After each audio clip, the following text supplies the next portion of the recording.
Narinig po niyo ba ako sa likod? Okay? Nagbago po kasi ako ng mic. Naglolo ko na po yung aking mic. So, sa umagang ito ay ating pong itutuloy ang ating paksa na may pamagat na The Memory That Shines. Okay? Ito po yung magandang alaala na siyang tutulong sa atin para lumayo tayo sa kasalanan. At nasa ikalawa po nga po tayong bahagi at ating pong paksa ay makikita po natin sa chapter 4, verse 1 to 6. Kaya inaanyahan ko po na tayo muling tumayo at ating pong basahin po sabay-sabay ang 1 Peter chapter 4, verse 1 to 6. Okay? At sabi po dito, dahil si Kristo ay nagtiis ng hirap sa buhay na ito, ayan, kayo man ay dapat maging handa na tiis. Sapagkat ang nagtitiis ng hirap sa buhay na ito ay tumatalikod na sa kasalanan. Kaya nga, mula ngayon ay mabuhay na tayong sumusunod sa kalooban ng Diyos at hindi sa nasa ng laman. Sapagkat sapat na ang panahon, inaksaya ninyo sa paggawa ng mga bagay na kinukumalingan ng mga hiig. Ngayon, kaalayan, nasasamang nasa ng laman, paglalasing, walang tigil na pagsasaya, pag-iinuman, at kasuklam-suklam na pagsamba sa mga Diyos-Diyosan. Nagtataka nga sila kung bakit hindi na kayo sumasama ngayon sa kanilang magulong pamumuhay, kaya kayo sinisiraan nila. Ngunit, mananagot sila sa Diyos na hahato sa mga buhay at sa mga patay. Pinangaral din ang magandang balita sa mga patay upang bagamat sila'y nahusgahan ayon sa laman, gaya ng lahat ng nasa laman, mabubuhay sila sa Espiritu sa magitan ng kapangyarihan ng Diyos. Ito po ang salita ng Panginoon. Pwede na po kayong maupo.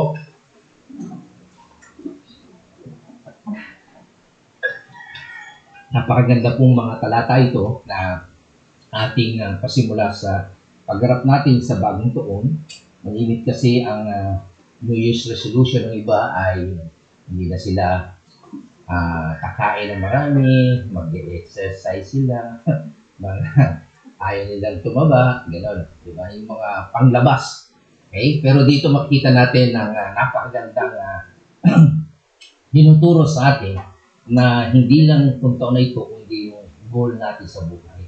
Yung tayo'y umiwas sa pagkakasala. Yun po yung pinaka-main theme po natin to. At para po natin makamit yun, ay kinakailangan daw magkaroon tayo ng good memory. Okay? Sabi po ni John Owen, okay? Isa po siyang dakilang Puritan. Okay? Ang sabi niya po ay, ganito po, ang kasalanan para raw sa mga mananampalataya ay isang pasanin o pabigat, okay? Na nagpapahirap sa kanya sa halip na isang kasiyahan na nagpapasaya sa kanya. Okay?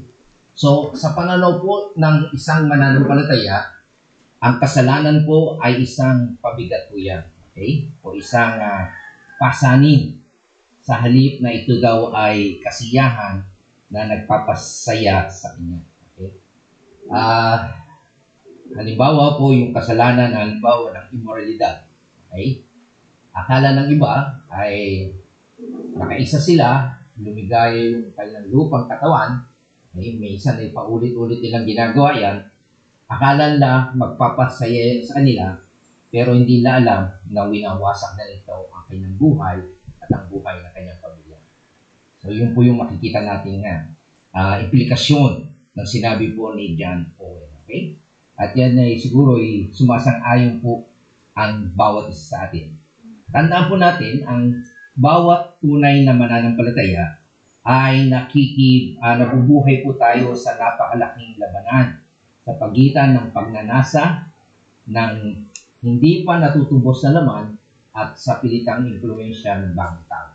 Okay? Tandaan po natin, kagaya po ng sinabi ni Pastor Ray, tayo ay meron tinatawag ng tug-of-war. Labanan. Okay?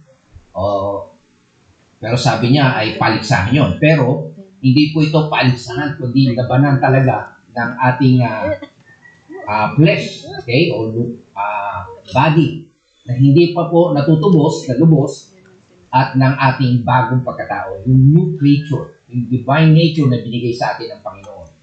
Okay? So, diyan po makita natin na kaya po natin sinasabing hindi pa natutubos yung ating katawan, nabubulok to di ba? Tama? Nagkakasakit, namamatay, tama? At sinabi nga sa Korinto, hindi darating yung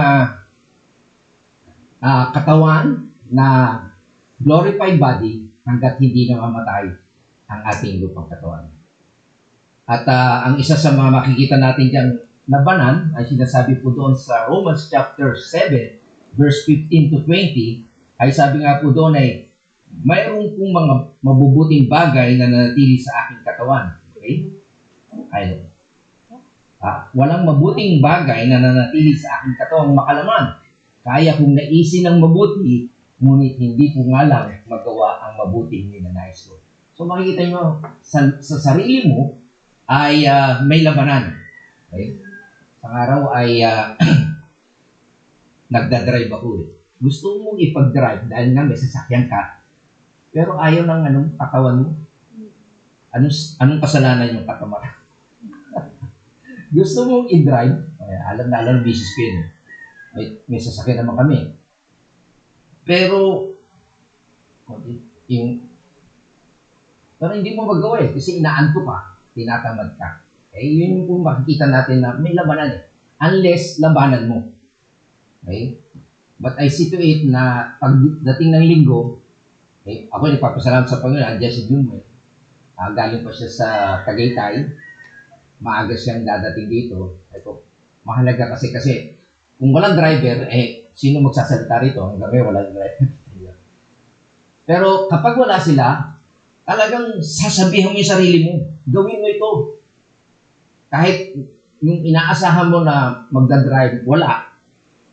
Ibig sabihin, nakita niyo yung labanan. Ibig sabihin, kayo rin ay may mga iba't ibang klase ng labanan sa ating katawan. At yun po nga makita natin. So, ang tanong ngayon ay, paano natin haharapin ang digmang iyon sa ating katawan? Okay? At yan nga po yung ating pinag-aralan last time para sa kapakanaan po ng iba na absent at wala rito, ay bibigyan po natin kayo ng parang review para masubaybayan niyo po yung ating serye. Sabi nga, ay paano natin haharapin ang katotohanan at ang tunggalian na iyon at malaman ang landas ng tagumpay. So, aminin natin at accept natin na meron talagang tunggalian o war sa ating katawan at paano tayo magtatagumpay doon. At ayon nga po sa ating pag-aaral, okay, ay para raw po natin maiwasan ang pagkakasala, una, ay dapat tayong tumingin sa hinaharap at asahan ng may pagbabantay ang maaring dumating. Okay? So kanina nag-uusap kami ng ni Jimel at nagsishare nga siya sa akin ay ang isa pala sa balak ng kanyang asawa ay mag-abroad. Naku, delikado yan. At naalala niya tuloy yung sitwasyon ng asawa ni Pastor Ray, okay, na nag-abroad at kakala. Okay? Makikita natin na maraming mga sitwasyon, mga naghihiwalay o pumupunta sa ibang bansa sa kadahilanan na gusto nilang magkapera, pero nasisira ang relasyon. Kaya, ito yung payo sa atin, future pa yun, balak pa lang, anticipate mo, baka magkasala ka. Ay ganyan, huwag mo na ituloy. Kasi may nakita ka na mayroong mga ganung sitwasyon, ay, nauhulog sa tukso o pagkakasala, hindi mo na. Okay, so yun po yung unang payo. Okay, pangalawa, ay dapat nating malaman ang kasalukuyan, present. Ito yung una, looking forward, and also yung kasalukuyan. Kung sa sitwasyon mo, okay, ay nakikita mo, sa paligid mo ay masasama yung impluensya, huwag kang pumunta roon. Ay balak niya kasing uwi rito, sabi niya, kung sa Tagaytay, ako, mga kapitbahay doon, naninigarilyo, mukhang adik, ay delikado, isama ko ang anak ko rito, di ba? So titingnan mo yung para hindi ka magkasala o ikaw naman ay mauwi o doon sa masamang sitwasyon. Okay? So yan po yung mga dapat nating gawin. So mapapansin nyo po na habang nag-uusap kami ay paano namin ina-apply yung mensahe na ito. At ako po ay pagpupurin natin na talagang makabalik sila, yung pamilya niya, asawa niya, dalawang niya anak para makasama natin si Cristo. Okay? Hindi na aking panalangin. Okay? At kagaya sabi ko sa inyo, nalungkot ako sa sinabi ng tiya ko galing siya sa San Francisco, ay napaka-konti na raw ng umaatin sa church nila. Okay? At yung ibang road church ay nagsasara pa. Nakakalungkot. No? Hindi nila pinapahalagahan. At hindi lang po doon sa Amerika yon, maging sa Australia, ay ganoon din po. Kumukonti na po yung pumupunta sa church. At ako naman po ay natutuwa sa picture na pinadala ni Kim, ni CJ at yung aking apo, na dalawang Sunday na po sila ay talagang na-attend sila sa church. Sabado pa lang, gabi pa lang, sasabihin nila, sleep na tayo kasi pupunta tayo sa church. Ako'y natutuwa bilang inyong lingkod, pastor, naiiyak ako talaga. Kapag ina-anticipate natin ang pwedeng mangyaring kasamaan o mahulog sa tukso o kapahamakan ng mga tao na hindi sila nakakapakinig ng salita ng Diyos. Okay? Pero sa ating pag-aaral na ito, ay makikita natin ang gustong ipunto sa atin ni Pedro ay dapat daw tayong magbalik tanaw. Okay? Dapat daw po tayo na magkaroon ng magandang alaala. Okay? Memory natin. Pag tumatanda tayo po ay medyo nagkakaroon na tayo ng mga memory gap. Okay? Ang nanay ko po ay talagang mali-mali na yan. Nalilimutan niya. Okay? So, pag-pray nyo na makauwi din siya dito para makasama rin natin sa church. Okay? Pero maganda po kasi yung magkaroon po tayo ng magandang alaala para sa ganoon ay yung mga napagdaanan po natin sa buhay ay maging lesson sa atin. Kung meron tayong nagawang mali, okay, ay huwag na nating balikan yun. Pagkos ito ay mag-tweet sa ating pamumuhay. Okay? Kaya tandaan natin, ang pinaka-background po nito para maintindihan po natin, ang sinusulatan po ni Pedro dito ay ang mga Kristiyano na naggaranas ng pagdurusa. Okay? They were really suffering. Okay? Ang mga Kristiyano po noon ay talagang nakakaranas ng pagtanggi. Okay? Kumbaga, mag-a-apply ka ng trabaho, hindi ka applyan nila kasi Kristiyano ka. Okay? So, pagbibilang ka, hindi ka na pagbibilang. May diskriminasyon. Sila yung mga Kristiyano na dumaranas ng direktang pag-uusig. At bahagi ng kailang pag-uusig ay sila pinapatay. Pinaglalaruan. Pinapakain sa leon. Kita niyo? Ang sitwasyon yun ay napakahirap talaga. Kaya ito po yung mga encouragement ni Pedro na sinusulatan nila. Kaya sa ngayon ay hindi natin physically ay talagang naranasan yun, pero sa ibang paraan ay nakakaranas din tayo ng mga pag-uusig. Okay? Pero ang gusto ni Pedro sa atin ay turuan tayo na paano tayo magtatagumpay sa kabila ng mga pagtanggi, sa kabila ng mga direktang pag-uusig. At iyon nga po ay makikita natin sa ating dating huling pinag-aralan sa 1 Peter chapter 3 verse 18 to 22 kung saan apat na aspeto kung saan nagtagumpay ang ating Panginoon. Una, siya ay nagtagumpay laban sa kasalanan. Okay? Yan po yung ating isa sa mga kalaban natin, yung kasalanan. Okay? Pangalawa, siya ay nagtagumpay laban sa mga puwersa ng demonyo ng impyerno. Okay? Paano niya nagtagumpay ang Panginoon sa kasalanan? Ano ba yung kasalanan? Ano ang kabayaran ng kasalanan? Ano? Kamatayan. Kaya namatay siya at muling nabuhay. Kaya napagtagumpayan yun. Ngayon, nung namatay yung kanyang katawan, ang espiritu niya ay buhay. Okay? Yung espiritu niya, ay sabi sa Biblia, ay pumunta sa impyerno at nangaral. Okay? O nag-proclaim. Okay? Para sabihin sa demonyo, akala nyo talo ako, pero ako ay nag-win. Akala ng demonyo, from the start pa kasi, okay? Mula nung Genesis, na nagkasala si Eva sa si Adan, at sabi, ang binhi ng babae, okay, ang dudurog sa ulo ng ahas. Pero yung sakong niya ay tutok na winto. So, ibig sabihin, merong paghihirap mangyayari kay Jesus Christ. At yun nga nangyari. Pinahirapan siya, namatay siya sa cross, pero baliwala yun eh. Kasi nagtagumpay siya. At yun yung katuparan na sinasabi sa unang propesiya tungkol kay Jesus Christ. At nanalo nga si Jesus Christ laban sa puwersa ng demonyo doon sa impyerno. Kasi may mga demonyo na naka-bound o kaya nakakulong at meron namang hindi pa nakakulong. Okay? So, yun po ang sinasabi ng sa chapter 3, verse 18 to 22. Ngayon, ang pangatlo ay nagtagumpay siya laban sa paghahatol ng Diyos. Okay? Ibig sabihin, ang tao po na makasalanan, kagaya po ng panahon ni Noe, okay, sa sobrang sama ng tao, okay, 120 years nangaral si Noe, kita nyo? Pero ayaw lang makinig. Sabi lang nyo, magsisipin mo, di ba? Sa inyong pagkakasala. Pero sobra na po talaga, sabi po sa ating pag-aaral noon, yung mga anghel o yung mga demonyo, okay, pumasok sa katawan ng mga lalaki at inasawa yung mga babae. At ang mga anak po nila, ang naging ang kanila yung mga higante. Okay? So, katulad din yun na nangyari sa Sodom and Gomorrah. Okay? So, makita natin na hinatulan sila ng Diyos sa kailang kasalanan.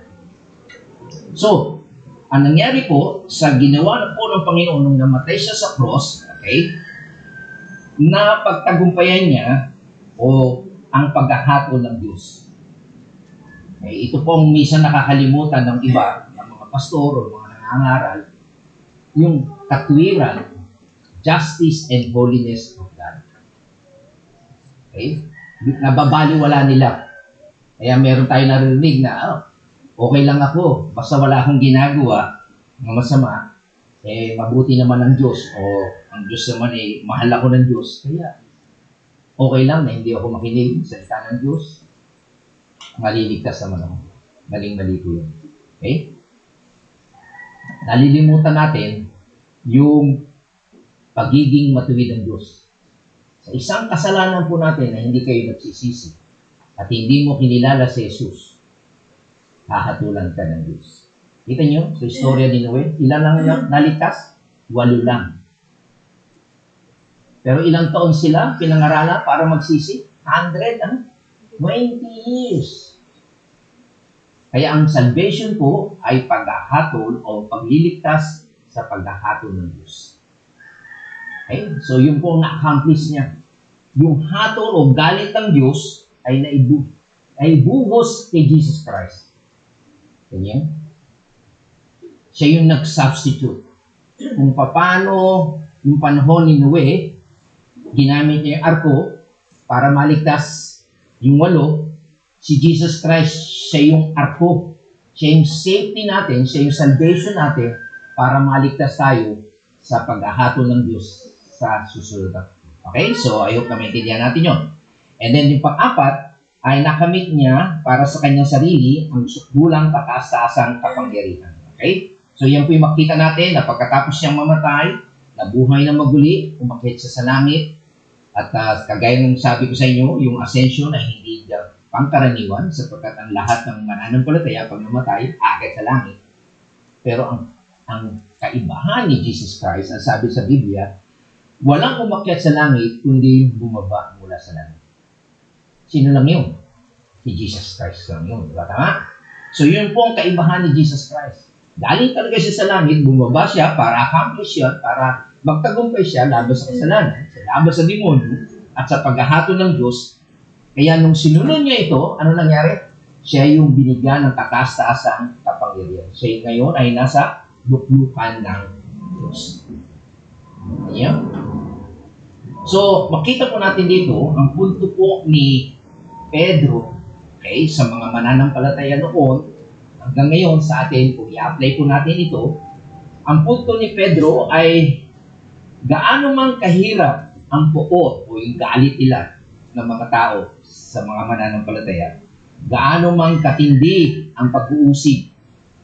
Ang sikreto po dito, unawain na ang maaring maging pinakamahirap na panahon, okay, yung circumstances o yung sitwasyon nyo ay maaari ring maging ang pinakamatagumpay na panahon.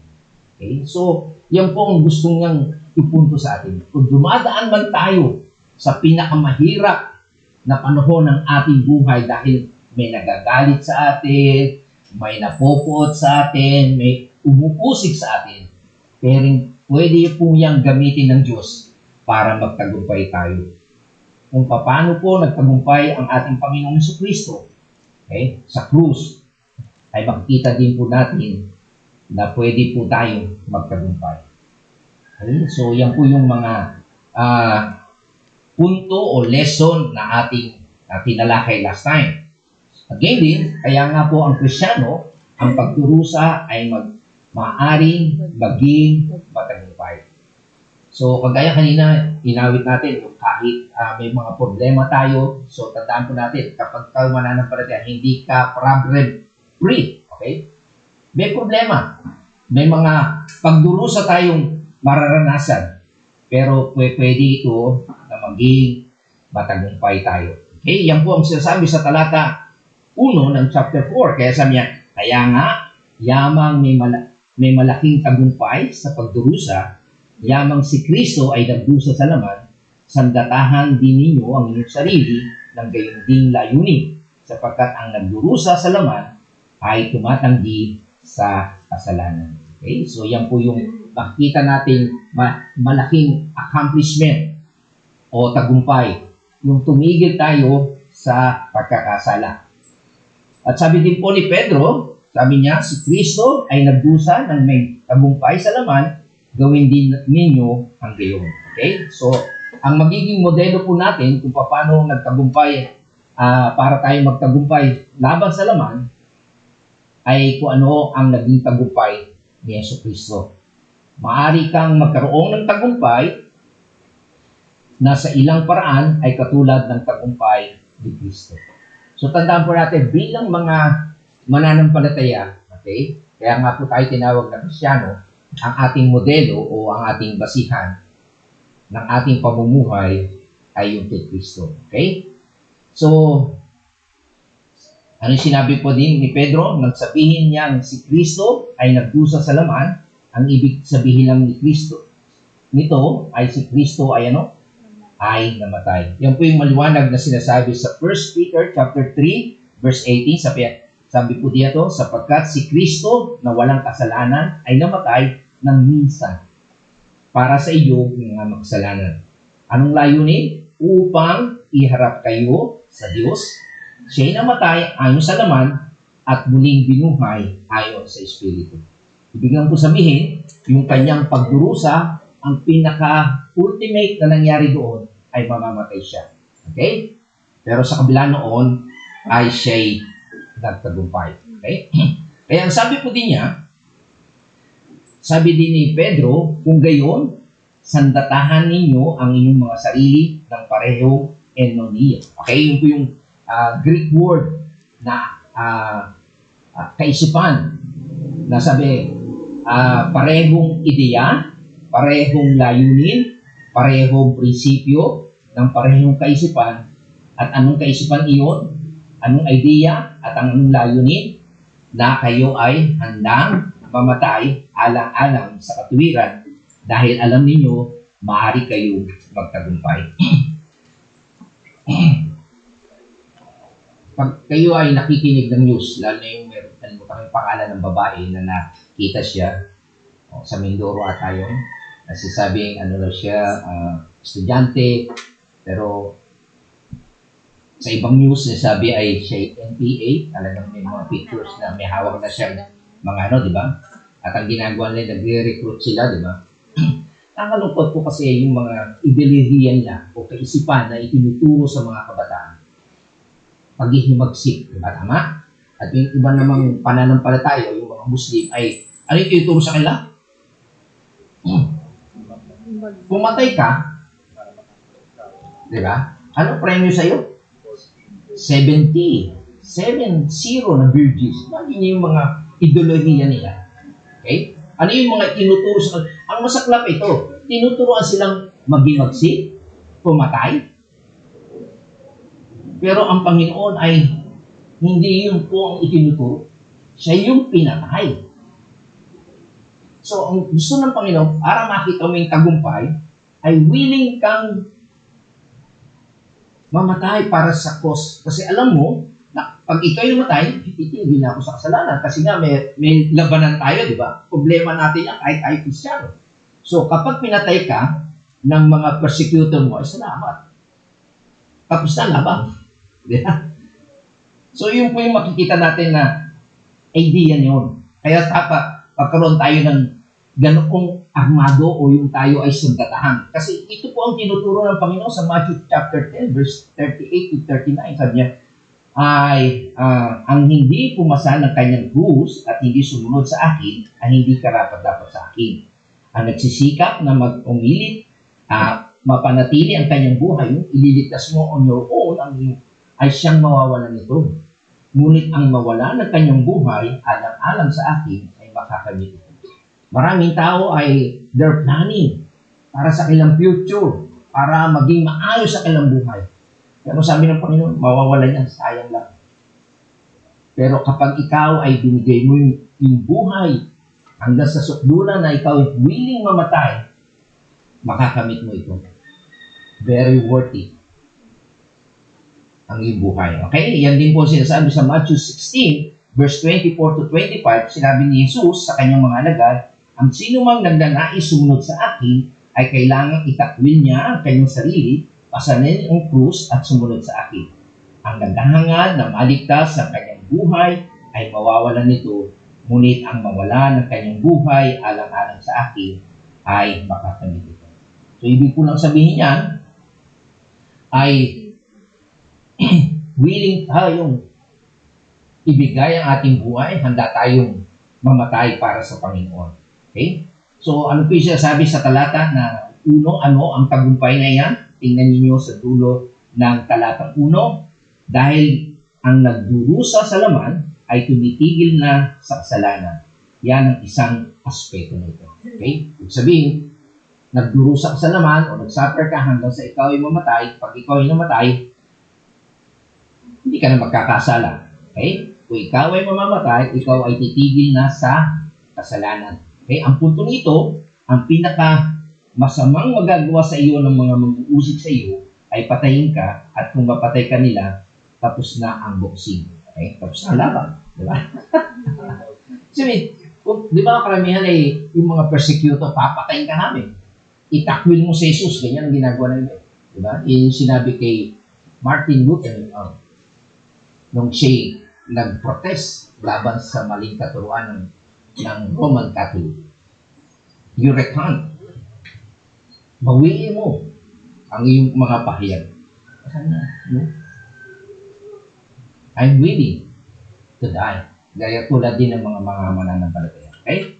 So, yan po yung makikita natin na kailangan sandatahan natin yung ating sarili. Hindi tayo natatakot.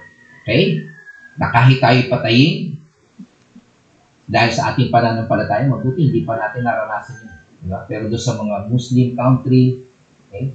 Sa ibang mga bansa na talagang pinag-uusip sila. Okay? And then, ano yung mangyayari pagkatapos po natin na kapag ganoon ang ating kaisipan, anong magiging resulta? Sabi po diyan sa verse 2, pagkatapos ang ganitong uri ng saloobin, ito daw ay magbubunga ng sa talatang 2, upang ang natitirang panahon ay hindi na mabuhay sa laman para sa mga kahalayan ng mga tao. Okay? So, yun po ang purpose doon. Kung you are willing to die para sa Panginoon, so yung natitirang panahon mo, halimbawa ko ay 64 na, ang average ng buhay ng tao ay 80, so yun na lang, 16 years na lang ang mabubuhay. Ibig sabihin doon ay hindi ko nagagamitin yung aking sarili para bigyan ng layaw yung aking laman.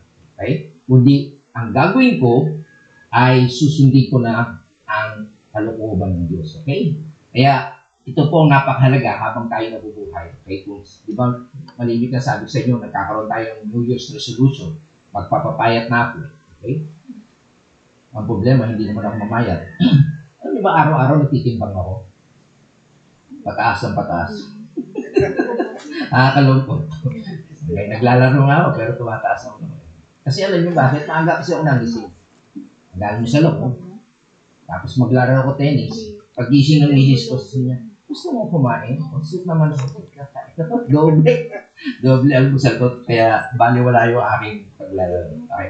Anyway, makikita natin na sayang lang yung mga resolution mo na physical. Di ba? Pero ang mahalaga ay ito napaganda. Kung maunawaan mo ang layunin ng iyong buhay, ang dapat maging layunin mo ay tumigil ka na sa kasalanan. At ang magagawa lamang yan ng kamatayan. Ang gagawin yon ay isa sa katuparan lang yung layunin mo. Kung naunawaan mo yun, okay, napakahalaga po yung pangunawa. Hindi ko po kayo tinatakot, ha? Kundi pinapaunawa ko sa inyo ang layunin ng iyong buhay. Kung gayon ay mamumuhay ka na sa laman sa natitirang bahagi ng iyong buhay, hindi na para sa mga kahalayan ng mga tao. Okay? So, yun po yung dapat na maging goal natin sa buhay. Yung tumigil na tayo sa kasalanan. Kaya lang, hindi tayo matitigil yan. Matitigil lang yan pag tayo namamatay na. Pero, sa kaisipang yun, hindi naman natin gusto agad mamatay. Pero, kumbaga yun yung pinaka-goal mo, natitigil ka sa pagkakasala. O sa madaling salita, sinasabi ni Pedro, kapag nasangkapan ka na sa iyong kaisipan ng katotohanan ng iyong layunin ay maging malaya mula sa kasalanan, mapapawi nito ang banta ng kamatayan. Okay? At ang kukontrolin nito ang paraan ng iyong pamumuhay. Okay? Habang last Sunday ay nag-discuss kami, wala si Ibay ngayon. Sabi niya, Pastor, hindi naman ako tatakot mamatay. Ang kinakatakutan ko, yung may iwan ko. Pero binawi niya yung sagot niya. Pero teka, hindi naman ako ng tatay ko, pero hindi naman ako napabayaan. Ano sabi sa kanya? Very good, tama, good answer.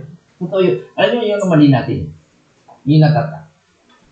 Matay, ang totoong Kristiyan, hindi natatakot mamatay. Kasi, titigil ka na sa pagkakasala, kasama mo na ang Diyos, wala nang pain, tama. Pero inaalala niyo yung yung may iwan niyo sa buhay. Sino ba nag-iingat sa inyo? Nanay, tatay niyo o Diyos? Diba? At natutuwa ko sa karanasan ni Ibay, iniwan naman ako ng tatay ko. Hindi naman siya talagang nagkasikaso sa amin. Kaya ako, kahit ako maiwan, mawawala ako dito, parang pero iba yun, yung kanyang sitwasyon na iniwan talaga siya, inabandon siya. Pero, hindi siya pinabayaan ng Diyos. Alam niyo ba na sa prophecy pa lang, yung binhi ng babae, sabi, di ba? Ang siyang dudurog sa ulo ng ahas. Ang ibig sabihin yung prophecy sa generation ay ipapanganak ang Messiah. Tama? Kaya lang, ang unang anak ni Eva at ni Adan, si Cain. Sino pinatay niya? Si Abel. Mabait siya yan Di ba? Ang kalugod-lugod si Abel. So, kita niyo, si Satanas. Gusto niya nang pigilan. Hindi mangyari yung prophecy. Napansin niyo yun? Bumago talaga si Satanas para hindi matupad. Pero may pinanganak na susunod, di ba? Sino yun? Si Seth, di ba? Sabihin natin, fast forward, si Abraham. Ano pa nangyari? Nainip si Sarah. Binigay yung si Hagar. Ano nangyari? Pinanganak si Ismael. Pero hindi kay Ismael kay Isaac Napansin niyo yan? Sa 12 anak ni Jacob, di ba? Sino ang promised child? Si Joseph? No, from Judah. Di ba? Si David ay manggagaling sa Judah. Sa madaling salita, mula kay David hanggang sa ipinanganak si Jesus Christ. At alam niyo, ang dami kaya pinagbawal noon ng pagkain. Kasi nga, si Satanas gagawin yan. Even yung food. Gusto ng Panginoon ma-preserve para mabuhay yung Messiah. Kaya makita niyo, nung pinanganak na si Jesus Christ, pwede na lahat kainin. Ay panganak na kasi yung Messiah. Okay? So, yun lang pong makikita natin na katotohanan na kapag talagang hinirang ka ng Diyos, iingatan ka niya. Huwag kang mag-alala. Yun po ang gusto ko sabihin sa iyo. Okay, dako na po tayo sa pag-aaral. Introduction pa lang po yun. Binibilangan na ako. Okay, ano yung napakahalagang pampasigla para tayo lumayo sa kasalanan? Review lang naman to. Una, ang kasalanan. Ano ginawa ng kasalanan kay Jesus Cristo? Pinatay siya rito. Okay? Pinatay. Di ba? Ang dahilan kung bakit namatay si Jesus Christ dahil sa kasalanan. Pambayad siya. Okay? Yung atonement ay nakailangan bayaran. May maganda akong narinig kanina na tungkol sa atonement. May isang istorya, may isang bata, pumunta siya sa tindahan, bumili siya ice cream. Binigyan ng 2 scoop. At ang sabi ng sales lady, $2. Pagbunot niya sa kanyang bulsa, $1. Anong gagawin mo? Walang pambayad. Susuli.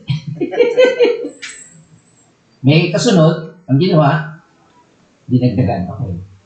Tatanggapin ba ng sales lady yun? Kayo tatanggapin nyo? Ha? Siyempre.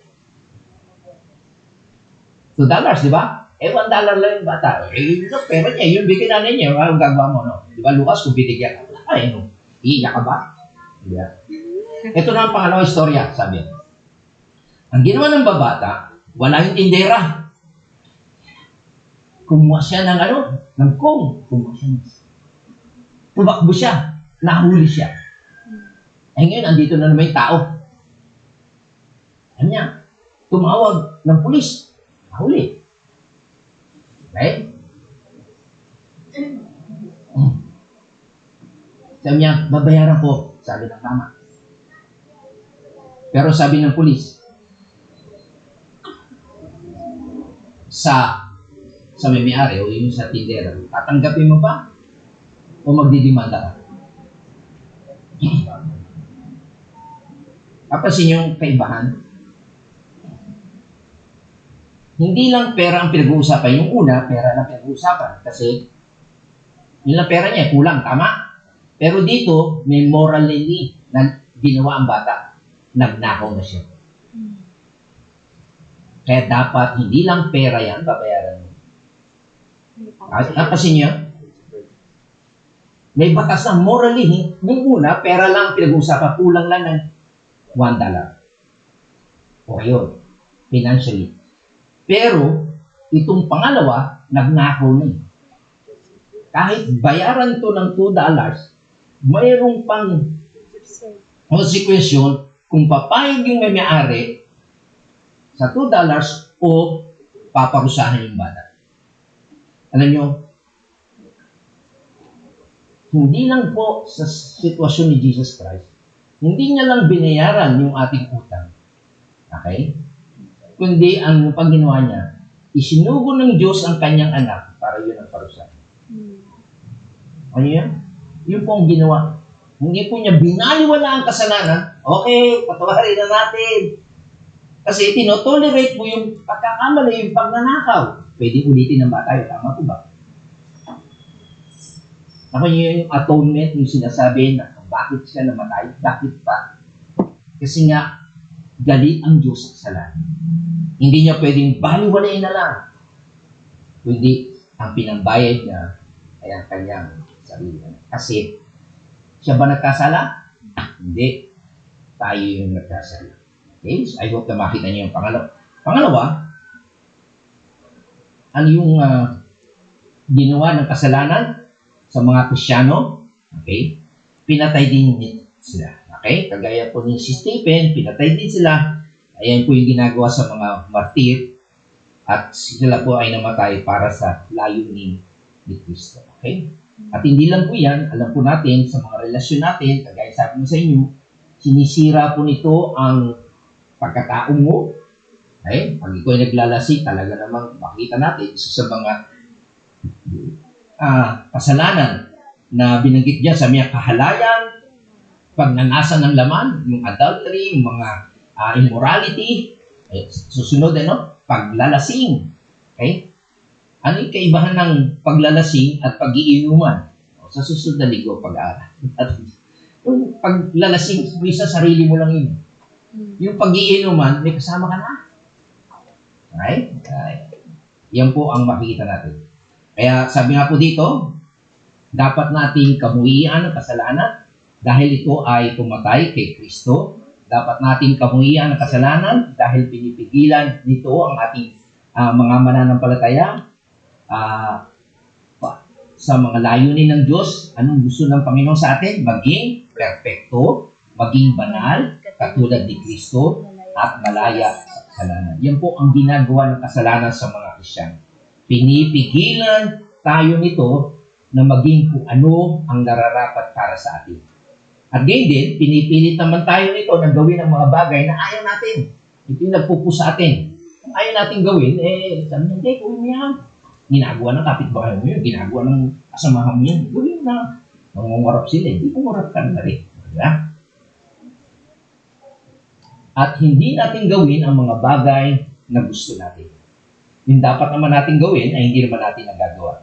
So, makita natin na ang kasalanan ay lumilikha ng kakilakilabot na digmaan. Kaya makita po natin dito na ang kasalanan, okay, ay nagbibigay ito sa atin ng isang uri ng pagkaalipin na hindi natin kayang lubusang mapalaya. Talagang nagiging bondage sa tayo dito na kukulong. Okay, nagiging alipin tayo. Kaya anong sabi ng Roma chapter 8 verse 21 to 22, sabi po diyan, we cry out for the redemptions of our sins. Matubos tayo, kapalaya tayo. Sabi niya, ang lahat ng nilikha ay pinalaya na ng Diyos upang hindi na ito magulo at upang makabahagi sa maluwalhating kalayaan ng mga anak ng Diyos. So habang nandito tayo sa lupa, tanda po natin, dumahain tayo. Hindi lang sa presyo ng bigas at gasolina o palibig, kundi yung dahil sa kasalanan, pasama ng pasama. Sabi nga ng aking tiyo, nalulungkot ako sa Pilipinas, sa turismo ko lang. Kulela, patay. Naunahan pa tayo ng ibang bansa. At ang balita, panay baha. Wala, kinukurap. Ang kakalungkot, diba? Tatayin ka. Kaya sabi dito, alam natin hanggang ngayon dumaraing ang sanglita, the whole creation, dahil sa matinding hirap na tulad ng isang nanganganak. Ang hirap ng buhay, nandito ka sa lupa. Okay? So, dadako ngayon tayo sa ating pinakapaksa. Ilang minuto na lang ako. 15 minutes na lang. Okay? So, kaya isa na lang ating actually, 5 po ito. So, dadako tayo sa pangatlo. Ano yung ginawa ng kasalanan kay Kristo, ginawa ng kasalanan sa mga Kristiyano. Ngayon, titingnan naman natin kung anong ginawa ng kasalanan sa Diyos. Tingnan natin. Sabi po diyan sa verse 2, okay, sabi, ang mananampalataya ay dapat mamuhay sa laman sa natitirang bahagi ng kanyang buhay, hindi na ayon sa kahalayan ng mga tao, kundi ayon sa kalooban ng Diyos. So, ibig sabihin, kung ikaw ay mananampalataya na, ngayon, simula ngayon, naintindihan mo yung aral na ito. Okay? Yung buhay mo raw ay hindi mo na gagamitin para sa kahalayan ng tao, okay, para sa laman mo, kundi ayon sa kalooban ng Diyos. At dito, nais nating alalahanin kung ano ang nagawa ng kasalanan sa Diyos. At ang ginawa nito sa Diyos ay paglabag sa kalooban ng Diyos. Okay? The will of God. Ito po yung ibig sabihin nito. Okay? So, tinatawag tayo ni Pedro na matanto natin, mapag-isipan natin na dapat natin gawin ang kalooban ng Diyos sa natitirang panahon sa laman. Okay? So, ilan na yung mga, kumbaga sa orasan nasa, nasa 6 hours ka na, o 9 hours in the evening na, at matatapos ang 12 hours. Okay?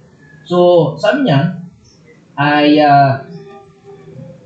natin na sinasabi niya na mapagtanto natin na dapat nating gawin ang kalooban ng Diyos sa natitirang panahon sa laman. Dahil bago pa ho tayo naligtas, ay malinaw na ginagawa natin ang lahat maliban sa kalooban ng Diyos. So, namumuhay tayo ayon sa gusto ng ating laman at hindi natin sinusunod ang kalooban ng Diyos. At dito sa ating pag-aaral na ito ay pinaghahambing niya, comparison, ang pamumuhay para sa mga pita ng tao at ang pamumuhay para sa kalooban ng Diyos. Okay? So kapag tayo daw po ay namumuhay sa kasalanan at sinusunod natin ang mga pita nito, ang ginagawa po natin, tayo ay lumalabag sa kalooban ng Diyos. Okay? At ito po ay makikita natin ng marami pong talata sa Biblia ang tumutukoy sa mga bagay nito. At tingnan natin, ito yung familiar na verse sa atin.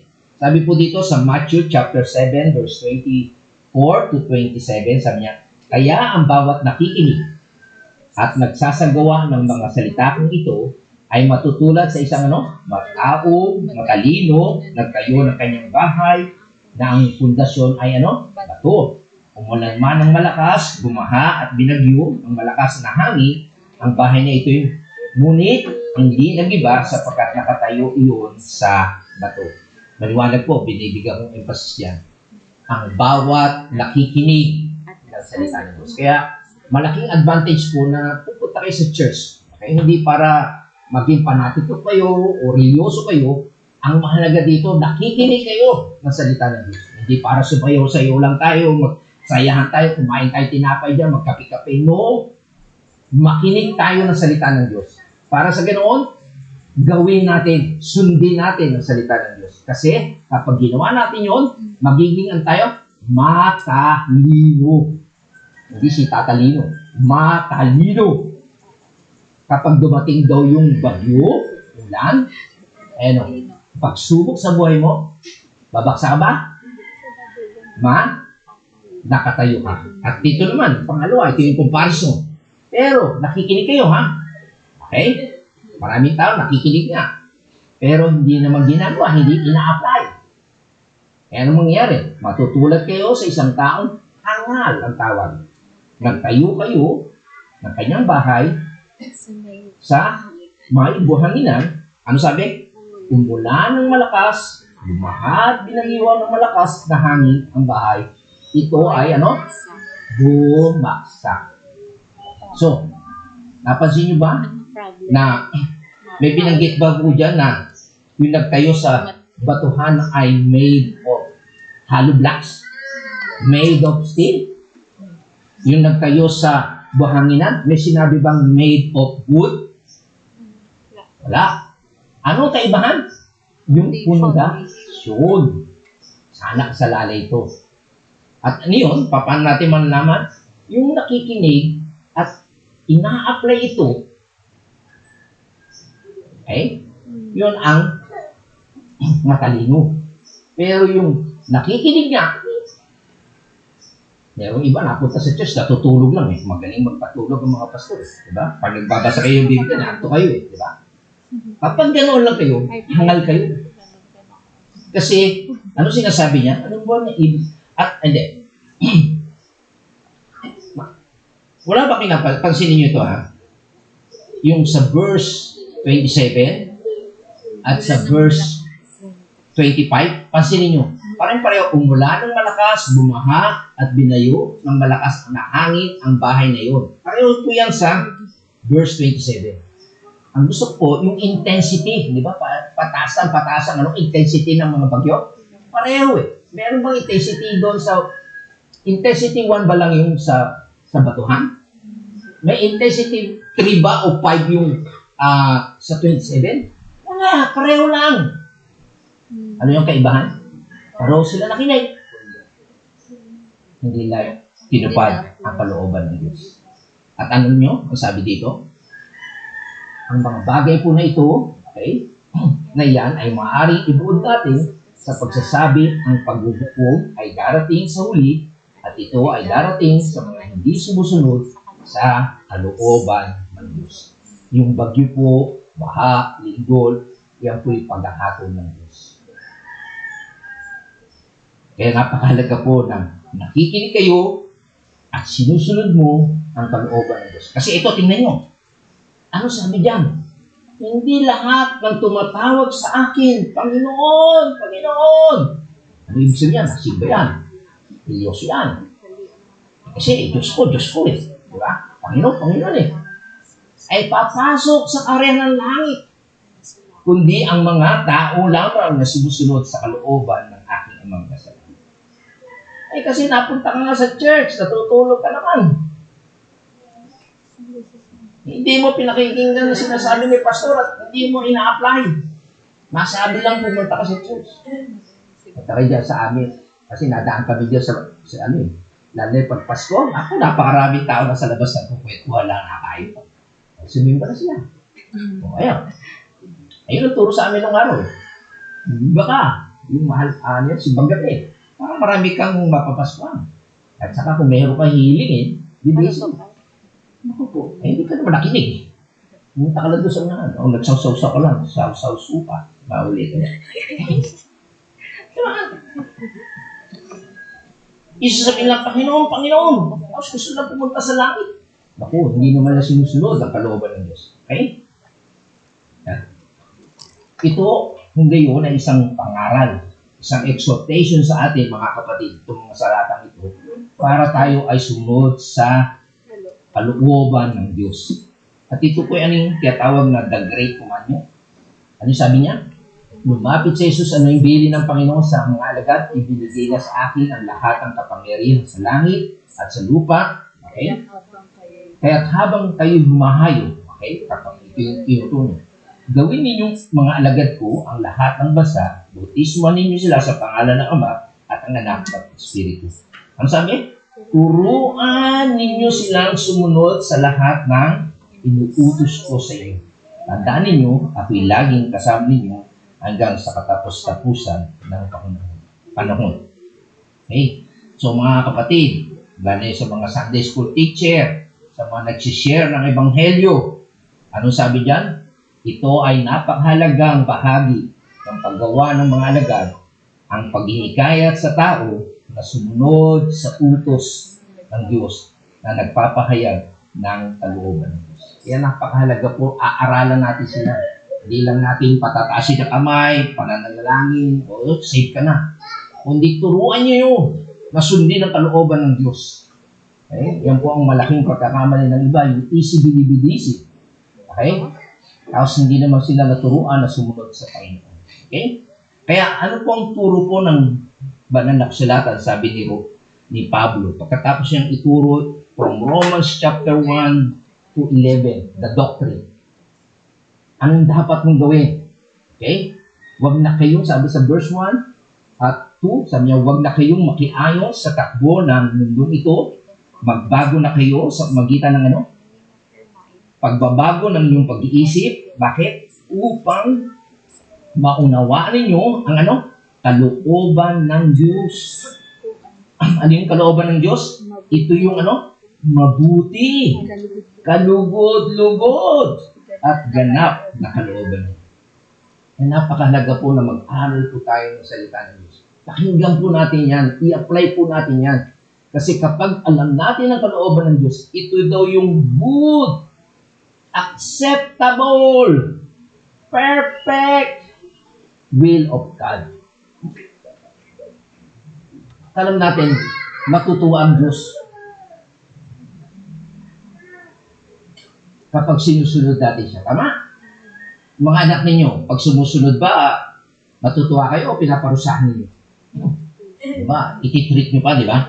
Matutuwa kayo, di ba? Yan po yung sinasabi dyan. Kapag sinusunod natin. Pero tingnan nyo, kapag hindi, okay? Ano sabi dyan sa Efeso, chapter 5, verse 6, huwag kayong madaya ng sinuman sa mga salitang walang kabuuan. Marami talaga mandaraya, mga manang bubudod-budod. Sabi, sapagkat dahil sa mga bagay niyan, na ito, dumarating ano, ang galit ng Diyos sa mga anak ng paksuhan. Marami talagang manluloko. Okay? Maraming mga bulaang tagapagturo sa ngayon. Okay, lumapit kayo sa Panginoon, maliligtas kayo, wala na kayong problema. Wala nang pasakit. health, wealth, and prosperity ang kanyang tuturo. Hindi po totoo yun. Okay? Kagaya ng ating pinag-aaralan, ay kapag ikaw yung mananampalataya, may pag-uusig. Mababago na kasi takbo ng buhay mo. Tama? Yung mga dating mong kasama sa paglalasi, sa pagpapati-pati, sa kasamaan. Ayun na yan sa iyo. Kaya sabi nga sa ating talata sa susunod, kamumuhi ang kanila. So, dito makita natin, yung mga naluloko o nadadaya ng mga tao dahil sa kanilang magagandang pananalita. Okay? Ano sabi? Darating ang pupot o galit ng Diyos. Kanino? Sa mga anak ng pagsuway. Okay? So, yun pong makikita natin. Pero tingnan natin naman sa Ephesians chapter 6, verse 6, sabi niya,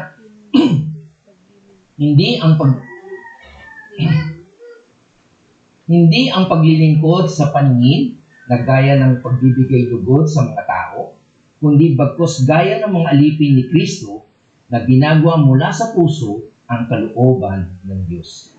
So ito po yung paghihikayat sa atin. Kung talagang ikaw ay totoong mananampalataya, hindi ka naglilingkod dahil meron lang nakatingin. Diyan si Pastor.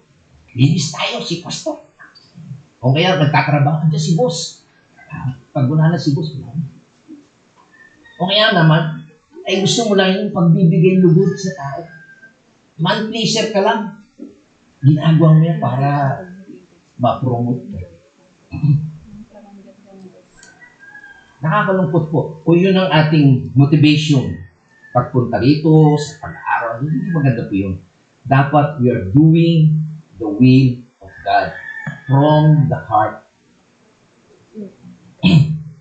May isang istorya, malilimutin ako talaga sa mga makanan.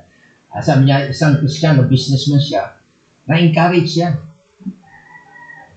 Nung araw kasi uso yung typewriter. Sabi, sino ba yun? Lagong nagtatype. Samantalang iba yung nagtatype. Ano sabi? Kristiyano po kasi siya. Hindi siya nakikita ng boss, pero narinig yung type. Kahit anong oras, type. Sabi, tinanong ng boss, sino ba yun? Bakit gano'n siya? Persistent ang pagtatype niya. Sabi ng mga kapsin niya, Kristiyano kasi po siya. May encourage yung businessman niya na maging Kristiyano. Dahil sabihin, hindi pakita ang tao. Hindi ginagawa niya from the heart ang kanyang tutunan. Yun po ang pagiging witness. Iba po ang witness kaysa sa pag-evangelize. Tinawag po ang lahat ng mananampalataya maging witness. Tanggapang patotoo. Ibig sabihin yung buhay mo, nagsasabing may Kristo ka.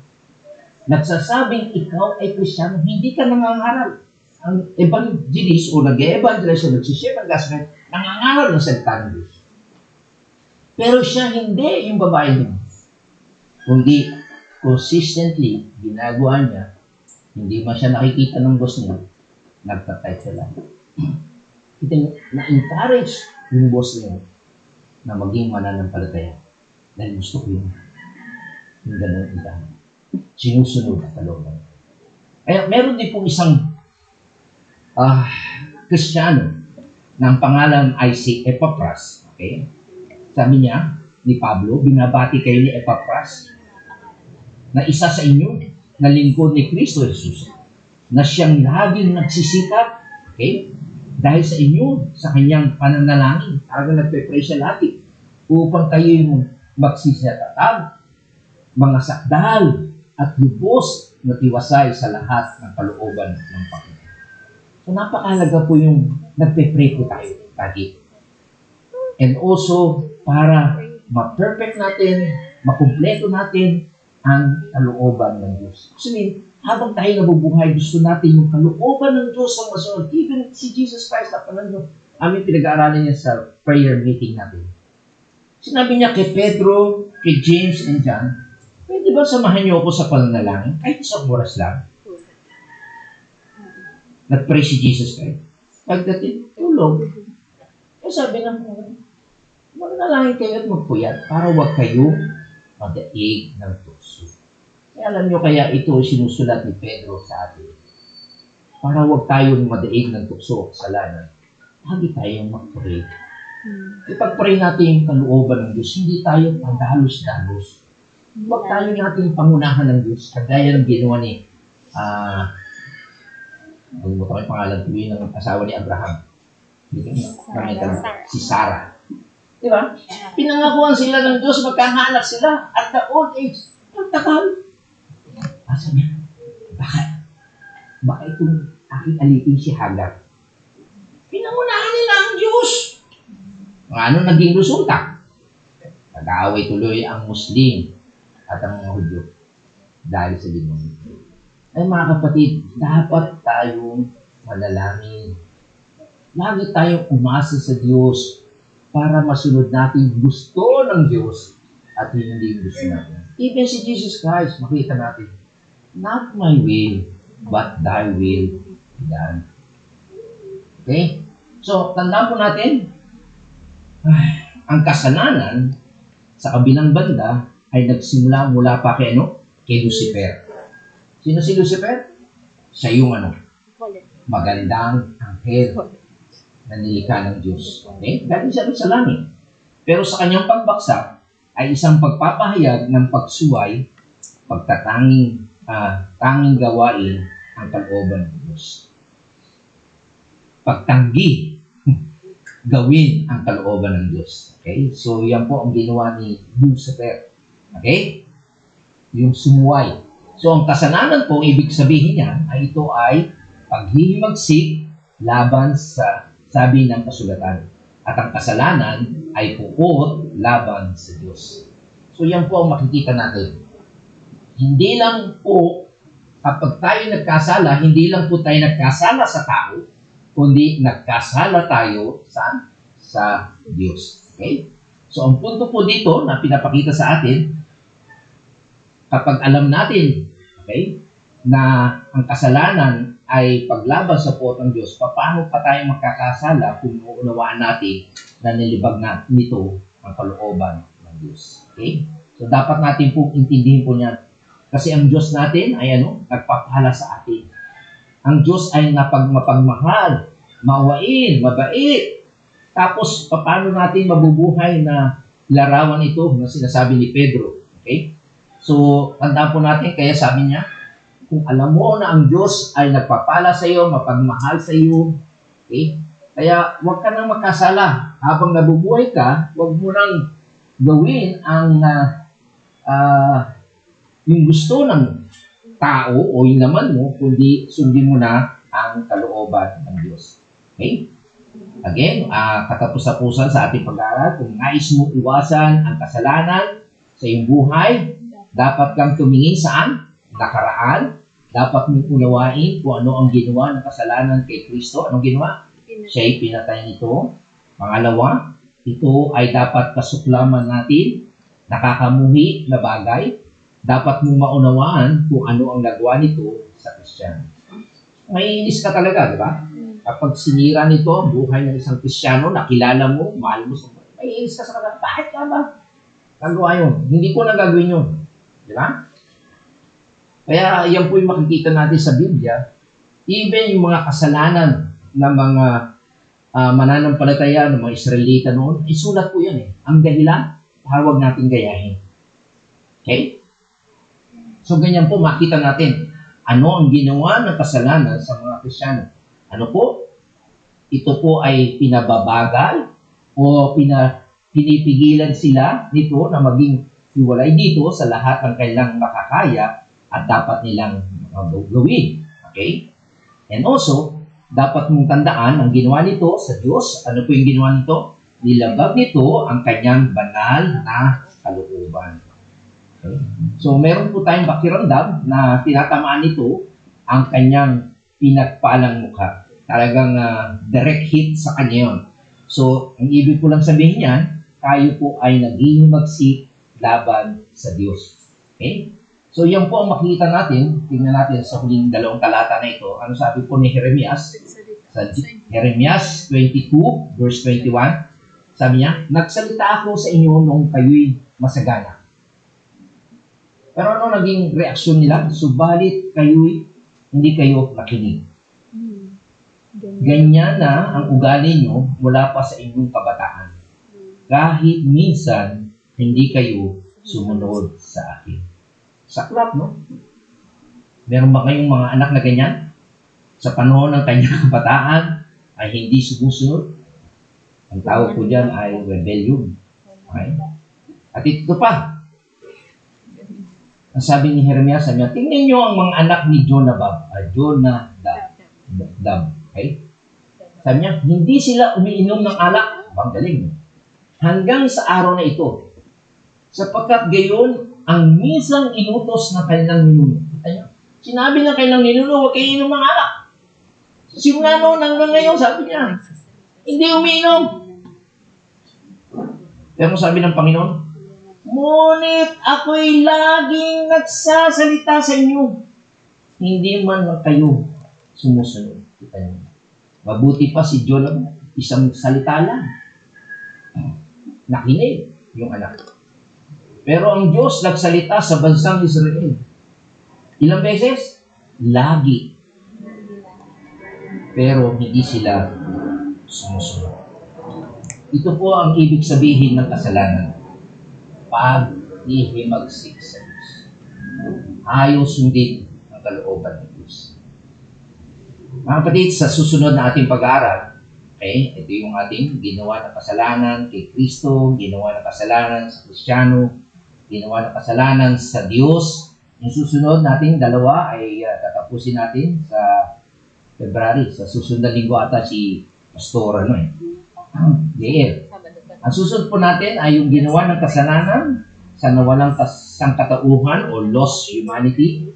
And then sa verse, sa number 5, tandaan natin ang pinangako sa inyo ng Diyos sa pagdaig sa kasalanan. So ito po yung 5 bagay na para masiglahan tayo na lumayo sa kasalanan.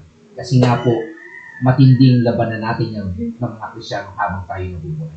Naway napagpala po tayo sa araw na ito at maging basihan po natin ito habang tayo nabubuhay. Hindi lang kung taon na ito, kundi habang tayo nabubuhay. Sapagkat nakita natin, napakasama talaga ng kasalanan. Sapagkat naka-apekto to kay Kristo sa mga Kristiyano, kilala niya, sino yan. At ito, nakita natin, ang kasalanan ay may ginawa sa Diyos. Nilabag yan at hindi natin inutusan. Okay?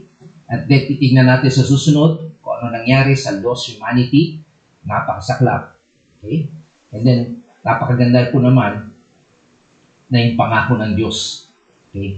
Sa pagdaig sa kasalanan. Tayo po'y manalangin. Salamat po, Panginoon, sa iyong mga salita. Salamat at pwede po namin itong sundin ang iyong kalooban. Sapagkat ito yung mabuti, perfect will of God. And Lord, we thank you na sana sa aming pakikinig ay tulungan mo kami na sundin namin ito at hindi yung gusto ng aming laman.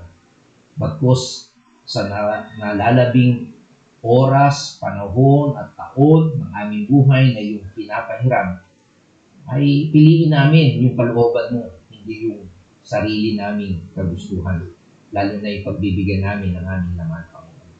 Kaya humingi kami ng patawad kung kami man ay nakagawa ng mga kasalanan ito na paglabag sa iyo.